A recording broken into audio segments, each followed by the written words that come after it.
ஆன்மீகவாதிகளின் சொற்பொழிவுகளை நம்பி செல்லும் மக்கள் தவறான ஆன்மீகவாதிகளால் ஏமாற்றம் அடைந்துள்ளனர்.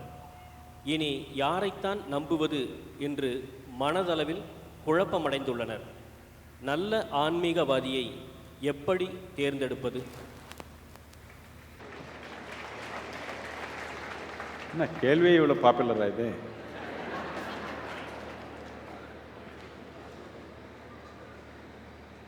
ஆன்மீகவாதி என்று கிடையாது. வாதி என்றது ஒரு வியாதி. இந்த வியாதி மனித குலத்துக்கு பிடிச்சிருக்கிறதுனால தான் எல்லாம் பிரித்து நாம் இந்த வாதி அந்த வாதி அந்த வாதி இந்த வாதி ஒரு வியாதி பிடிச்சிடுச்சு. நம்ம ஏதோ ஒரு வாதம்னா அது ஒரு வியாதம். ஆன்மீகம்ன்றது ஒரு வாதம் இல்லை.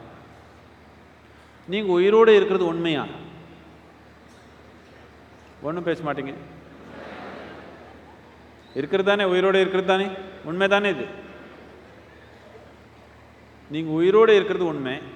ஆனால் உயிர் அடிப்படை புரியாமல் இருக்கிறது உண்மையா? அது உண்மை தானே.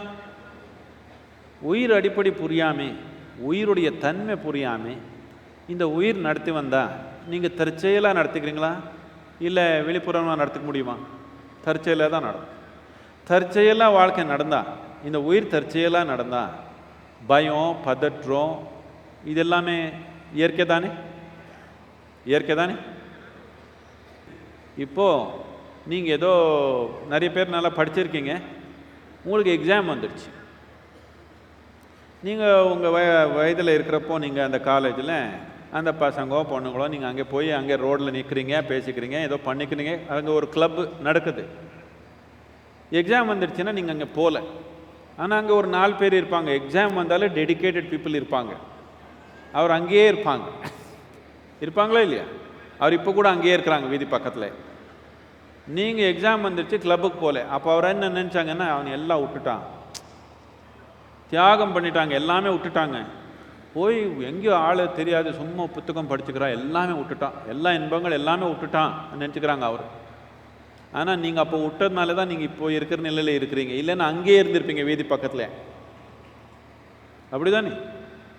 ஏதோ ஒன்று சாதிக்கணுன்னா ஏதோ ஒரு நேரத்தில் ஒரு மனிதன் செய்கிற சாமானியமான சூழ்நிலை விட்டுட்டு இன்னொரு நிலைக்கு போய்க்குவான். என்னத்துக்குன்னா அந்த தேவை இருக்குது மனிதனுக்கு, ஏதோ ஒன்று சாதிக்கணும்னு. அவனுக்கு கொஞ்சம் கண்ணு மூடி உட்கார்ந்தா ஒரு 2 வருடம் மித்தவங்க எல்லாம் ஊர் எல்லாமே என்ன நினச்சிக்கிறாங்க, அவனை விட்டுட்டான், எல்லாமே விட்டுட்டான். ஒன்றும் விடல, அவனை உயிர் நோக்கி போகிறான். நல்லா வாழ்கிறோன்ற ஆசையில் அவனு உயிர் நோக்கி போகிறான். உங்களுக்கு இன்னும் அப்படி ஆசை வரல, அதனால தற்செயலாக வாழ்னாலே போதும்னு இருக்கிறீங்க. இப்போ ஆன்மீகம் அண்ணா என்ன, ஆன்மீக குரு அண்ணன் இந்த கேள்வி, இது குரு ஷாப்பிங் நடக்குது எல்லா இடத்துல. இப்போ எந்த குருக்கிட்ட போகலாம், எந்த குருக்கிட்ட போகலாம், எங்கே போனால் நல்லா நடக்கும், இது சகஜம்தான் உங்களுக்கு. நீங்கள் எங்கே போகணும்னு நான் சொல்ல மாட்டேன், எங்கே வேணாலும் போய்க்கலாம் நீங்கள். ஆனால் எங்கே போகக்கூடாதுன்னு சொல்லிடுறேன்.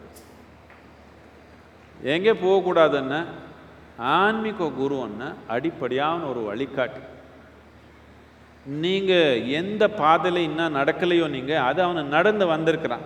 அதனால அவனை ரோடு மேப் மாதிரி உங்களுக்கு தெரியாத ஒரு இடத்துக்கு போகிறப்போ ரோடு மேப் பிடிச்சி போகிறது நல்லது தானே.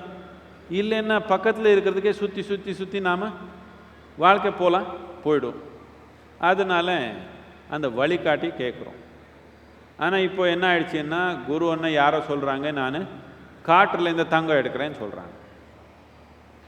இது மட்டும் இல்லை, அடுத்த 500 வருஷத்தில் தமிழ்நாட்டில் என்ன நடக்க போகுது, உலகத்தில் என்ன நடக்க போகுது இப்போவே சொல்கிறாங்க. இது ரொம்ப சுலபம். வேணும்னா உங்களுக்கு 1000 வருஷத்துக்கு அப்புறம் என்ன நடக்கிறது நான் இப்போவே சொல்லிடுவேன். அது அப்படியே நடக்கும். ஆனால் பார்க்கறதுக்கு நீங்கள் இருக்க மாட்டீங்க, நானே இருக்க மாட்டேங்க. அதனால ஒன்றும் பிரச்சனை இல்லை. இதெல்லாம் நாளைக்கு என்ன நடக்குது, இல்லை அடுத்த 5 நிமிஷத்தில் என்ன நடக்கிறது, இது பிரச்சனை. 1000 வருஷத்துக்கு அப்புறம் நான் சுலபமாக சொல்லிவிடுவேன். உங்களுக்கு ஒன்றும் வேணுமா? உங்களுக்கு சொல்லிடலாமா? வேண்டாம். இப்போது ஆன்மீகம் என்னன்னா, உங்கள் வாழ்க்கையை நீங்கள் உங்களுக்கு எப்படி வேணுமோ அப்படி உருவாக்கிக்கிறதுக்கு தேவையான சாதனை. இப்படி இருக்கிறப்போ நீங்கள் இப்படி தான் வாழ போகிறீங்க அன்னு சொல்கிறது அசிங்கமாக இல்லையா? அதனால் ஒரு ஆன்மீக குரு எப்பவுமே இந்த ப்ரிடிக்ஷன்ன்றது பண்ண மாட்டாங்க. உங்கள் வாழ்க்கையை நீங்கள் ரூபிக்கிறதுக்கு தேவையான சாதனை, கருவி, தொழில்நுட்பங்கள் கொடுப்பாங்க. ஆனால் நாளைக்கு இதுதான் நடக்க போகுதுன்னு எப்பவுமே சொல்ல மாட்டாங்க. என்னத்துக்குன்னா நாளைக்கு நீங்கள் கற்பனை பண்ணாதது நாம் உருவாக்கிக்கிறதுக்கு வாய்ப்பு இருக்குது. அது 2. 3வது என்னென்ன, படைத்தலுக்கே அடிப்படையானது நமக்குள்ளே துடிக்கிறப்போ நான் உங்களுக்கு எல்லாம் சரி பண்ணிடுவேன் அப்படின்னு சொல்கிறது அசிங்கம் தானே. படைத்தலுக்கு அடிப்படையானதே நமக்குள்ளே துடிக்கிறப்போ, இந்த உடல் உருவாக்கின சக்தியே இங்கே உள்ளே செயல்படுறப்போ நான் சரிப்படுத்துகிறேன்ன்றது அசிங்கம் தானே. இல்லை உங்கள் வாழ்க்கை எப்படி உருவாக்கிக்கிறதுன்றதுக்கு தேவையான புத்திசாலித்தனம், திறமை, கருவி, தொழில்நுட்பங்கள் கொடுத்தாங்கன்னா எடுத்துக்கலாம். இல்லை உங்கள் ஆரோக்கியம் உருவாக்குறதுக்கு, உங்கள் வாழ்க்கையை, உங்கள் உயிர் நல்லா நடத்துக்கிறதுக்கு என்னென்ன கருவி தேவையோ அது எல்லாமே கொடுத்தா வாங்கிக்கலாம். எல்லாமே நானே பண்ணுறேன்னா அங்கே போகக்கூடாது. இந்த 3 தன்மை நீங்கள் அவாய்ட் பண்ணால் நீங்கள் அங்கே இங்கே சிக்கிக்க மாட்டீங்க.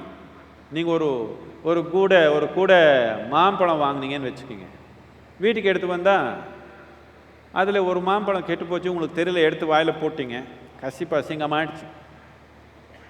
வாயில் புழு கூட வந்துடும். ஒரு தடவை பார்க்காம சாப்பிட்டீங்கன்னா வாயில் புழு வந்துடும், அசிங்கமாகிடுச்சு.